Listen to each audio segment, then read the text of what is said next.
Hello friends, welcome back to my YouTube channel. कैसे हैं आप सब? आई होप आप सब बहुत अच्छे होंगे और बेहतर तरीके से अपने एग्ज़ाम की प्रिपरेशन को कर रहे होंगे। फ्रेंड्स, अगर आप हमारे यूट्यूब चैनल पर नए हैं तो सबसे पहले आप हमारे चैनल को सब्सक्राइब कर लीजिए, बेल आइकन को प्रेस कर लीजिए ताकि हमारे चैनल से जुड़ी हर छोटी बड़ी अपडेट सबसे पहले आपको मिल सके।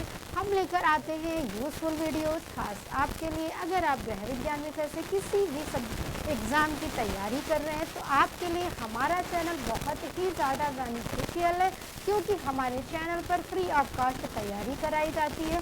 फ्रेंड्स, बढ़ते हैं हम आज अपनी क्लास की तरफ।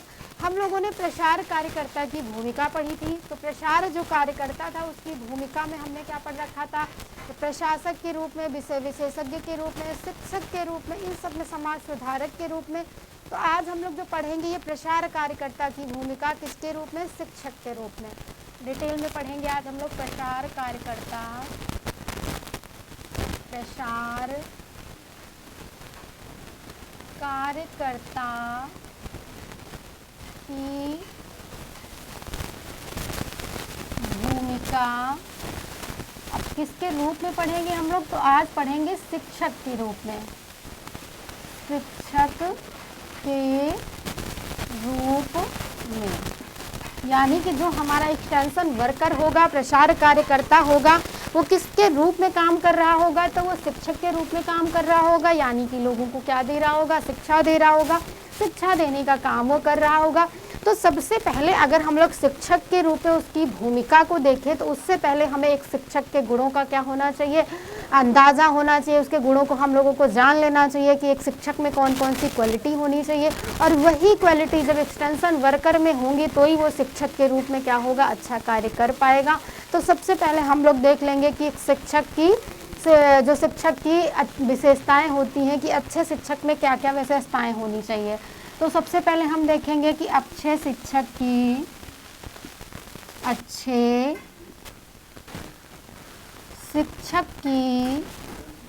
विशेषताएं अच्छे शिक्षक की विशेषताएं। अब वो चाहे अच्छा शिक्षक हो या आपका एक्सटेंशन वर्कर, हम लोगों ने कार्यकर्ता की विशेषताएं देख रखी थी, तो लगभग क्या है? सेम ही है, क्योंकि प्रसार कार्यकर्ता ही यहाँ किसके रूप में काम कर रहा है? तो शिक्षक के रूप में काम कर रहा है। तो अगर हम सबसे पहले एक शिक्षक की क्वालिटी देखें तो क्या होना चाहिए? उसको विषय का पूरा ज्ञान होना चाहिए। अब जैसे मैं यहाँ पर क्या है, आपको एक्सटेंशन एजुकेशन पढ़ाने आई हूँ, तो मैं क्या हूँ? यहाँ पर शिक्षक हूँ, और अगर मुझे ही विषय के बारे में जानकारी नहीं होगी तो मैं आप लोगों को क्या पढ़ा पाऊंगी, क्या समझा पाऊंगी? इसलिए जो मुझे है वो क्या हो? सब्जेक्ट का पूरा ज्ञान होना चाहिए, यानी विषय का पूरा ज्ञान होना चाहिए। तो जो पहली विशेषता हो जाती है इनकी, ये क्या है? विषय का पूरा ज्ञान होना चाहिए। विषय का पूरा ज्ञान होना चाहिए। और जो दूसरा हम क्या कहेंगे? तो जो एक तो ज्ञान हो गया, दूसरा का मुझे आता बहुत है एक्सटेंशन एजुकेशन, लेकिन मैं पढ़ाने में इंटरेस्टेड नहीं हूँ, तो क्या मैं आपको पढ़ा पाऊँगी? नहीं पढ़ा पाऊँगी। और अगर पढ़ाऊँगी भी तो क्या होगा? रुचि जागृत नहीं होगी बच्चों में। तो इससे क्या है? जो प्रसार कार्यकर्ता है, जो शिक्षक के रूप में कार्य कर रहा है, तो विषय के प्रति उसमें क्या होनी चाहिए? रुचि भी होनी चाहिए। तो जो दूसरा पॉइंट है आपका, विषय के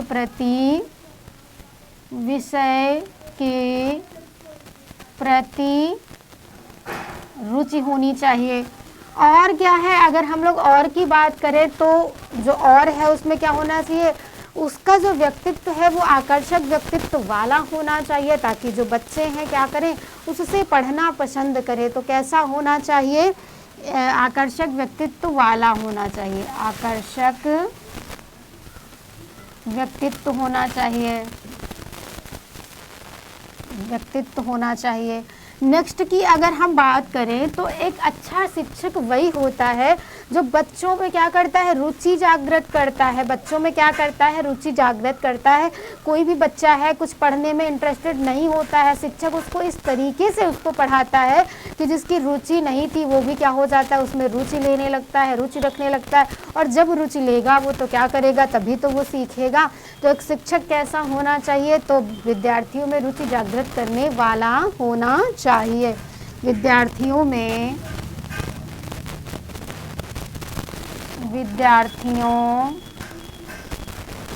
में रुचि जागृत करने वाला। और की अगर हम लोग बात करें तो और कौन कौन से गुण होने चाहिए एक अच्छे शिक्षक में, तो अगर हम एक अच्छे शिक्षक की गुण की बात करें, विशेषता की बात करें, तो शिक्षण कौशल का क्या होना चाहिए, ज्ञान होना चाहिए। जब तक आपको शिक्षण कौशल का ज्ञान नहीं होगा तो आप बहुत अच्छे से शिक्षण कार्य नहीं कर पाएंगे, और जब शिक्षण नहीं कर पाएंगे तो फिर आप कैसे शिक्षक हैं। तो इसलिए जो शिक्षण कौशल हैं उनका भी क्या होना चाहिए, ज्ञान होना चाहिए। शिक्षण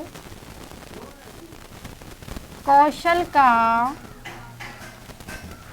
ज्ञान होना चाहिए। नेक्स्ट की अगर हम लोग बात करें तो कैसा होना चाहिए, एक शिक्षक क्षमाशील होना चाहिए। बच्चे गलती करते हैं, स्टूडेंट गलती करता है, लेकिन ये नहीं कि शिक्षक वो सॉरी बोल रहा है, गलती हो गई है उससे, लेकिन फिर भी शिक्षक उसको सजा दे रहा है, दंड दे रहा है। तो शिक्षक कैसा होना चाहिए, क्षमाशील होना चाहिए। कैसा होना चाहिए, क्षमाशील होना चाहिए, क्षमाशील होना चाहिए। और अगर हम लोग बात करें तो और कैसा होना चाहिए, तो सभी के साथ समान व्यवहार वाला होना चाहिए, यानी कि निष्पक्षवादी होना चाहिए। ये नहीं है कि ये बच्चा हमारा ज़्यादा खास है, हम इसको ज़्यादा मान रहे हैं, अगले के साथ हम दुर्व्यवहार कर रहे हैं, तो ऐसा शिक्षक में कतई नहीं होना चाहिए। उसको सभी बच्चों के साथ क्या करना चाहिए, समान व्यवहार करना चाहिए। उसकी नज़र में हर बच्चा एक समान होना चाहिए। तो सभी के साथ समान व्यवहार, ये भी क्या है, इसकी एक विशेषता है। अगर हम 7वें नंबर की विशेषता देखें तो क्या हो गया, सभी के साथ समान व्यवहार।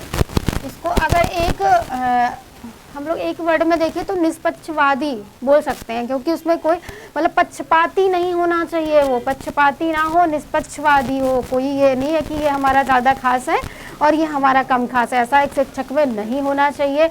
फिर अगर हम लोग और की बात करें तो उत्प्रेरित तथा उत्साहित करने वाला होना चाहिए। उत्प्रेरित तथा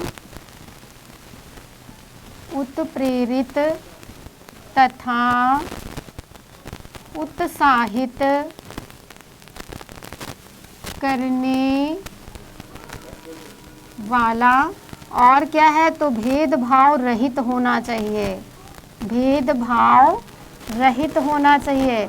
अब भेदभाव नहीं होना चाहिए किसी भी, चाहे वो कास्ट को लेके हो या मनी को लेके हो या जो भी है, कोई भी भेदभाव नहीं होना चाहिए शिक्षक के अंदर। अच्छा शिक्षक वही है जो सभी बच्चों को क्या करता है, एक समान देखता है। उत्प्रेरित तथा उत्साहित करने वाला होना चाहिए। अगर कोई बच्चा बोल रहा है सर मैं नहीं कर पाऊंगा, ये मुझसे नहीं होगा, अरे आप कर लोगे, कर सकते हो, करके तो देखो, आप बहुत अच्छा करते हो, है ना। थोड़ा सा भी वो काम करे तो हम लोग क्या करते हैं, क्लैपिंग करते, अरे भाई देखो कितना अच्छा कर लिया है। तो ऐसे अगर शिक्षक करता है तो क्या होते हैं, बच्चे उत्प्रेरित होते हैं और वो करने के लिए क्या हो जाते हैं, उत्साहित हो जाते हैं। तो एक शिक्षक का जो व्यक्तित्व है, शिक्षक की विशेषताएं हैं, वो ऐसी ये विशेषताएं एक शिक्षक में होनी चाहिए। देखिए फिर से देख लीजिए, एक एक का विषय का पूरा ज्ञान होना चाहिए, विषय के प्रति रुचि होनी चाहिए, आकर्षक व्यक्तित्व होना चाहिए, विद्यार्थियों में रुचि जागृत करने वाला होना चाहिए, शिक्षण कौशल का ज्ञान होना चाहिए, क्षमाशील होना चाहिए, सभी के साथ समान व्यवहार करने वाला होना चाहिए, और क्या, उत्प्रेरित तथा उत्साहित करने वाला। और लास्ट पॉइंट आपका क्या है, भेदभाव रहित होना चाहिए। और जब कोई शिक्षक इन सब विशेषताओं से क्या होता है, परिपूर्ण होता है, तो बच्चे भी क्या करते हैं, उस शिक्षक को आदर्श मानकर उससे अच्छा शिक्षण प्राप्त करते हैं, और उसको अपने जो एक शिक्षक है उसको अपने शिक्षण में क्या होती है, सफलता मिलती है, अगर वो इन विशेषताओं के साथ शिक्षण कार्य करता है। मुझे पूरी उम्मीद है कि आपको ये बिल्कुल क्लियर हो गया होगा कि एक अच्छे शिक्षक, अब ये तो आप एक्सटेंशन एजुकेशन में पढ़ रहे हो, बट खाली एजुकेशन में भी आपका है कि शिक्षक की विशेषताएं। नॉर्मली लोग ऐसे पूछ लें कि शिक्षक की विशेषताएं क्या होती हैं, तो भी ये एक शिक्षक में तो इतनी विशेषताएं होनी चाहिए। और मुझे पूरी उम्मीद है कि आप लोगों को अब ये बिल्कुल समझने में कोई दिक्कत नहीं होगी और आप सब आराम से कर पाएंगे। मिलते हैं फ्रेंड्स अपनी नेक्स्ट क्लास में, बने रहिए हमारे यूट्यूब चैनल के साथ। अगर वीडियो पसंद आया है तो फिर लाइक और शेयर ज़रूर करके जाइएगा। मिलते हैं अपनी नेक्स्ट क्लास में, धन्यवाद।